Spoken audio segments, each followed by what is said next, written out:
Ci portano più speranza, più fiducia, uno sguardo che finalmente si alza verso il futuro. Per ricominciare con la tua attività, con la tua professione, per allargare i tuoi orizzonti, ricomincia con noi.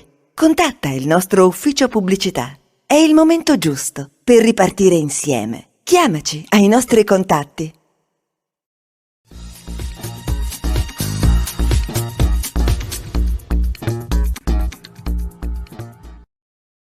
Con l'ingresso della riforma dello sport, articolo 36 del decreto legislativo 36-2021, eliminate anche le collaborazioni coordinate e continuativa di carattere amministrativo-gestionale. Ma cosa cambia in concreto?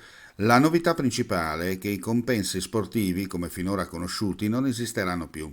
Dal 1 luglio fa da spartiacque, i compensi pagati entro il 30 giugno 2023 resteranno vincolati alla vecchia normativa, mentre i compensi pagati dal 1 luglio seguiranno le nuove regole. Tuttavia ci dovrebbe essere una moratoria fino al 31 dicembre.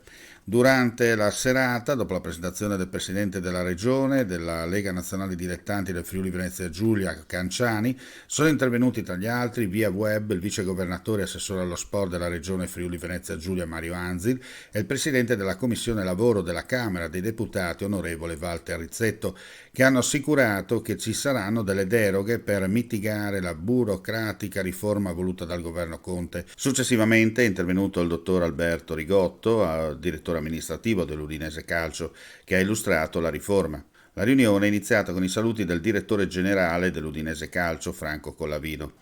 Infine, uscendo dallo stadio Friuli, tanti presidenti e dirigenti di club intervenuti, regnava tra loro un clima di forte perplessità.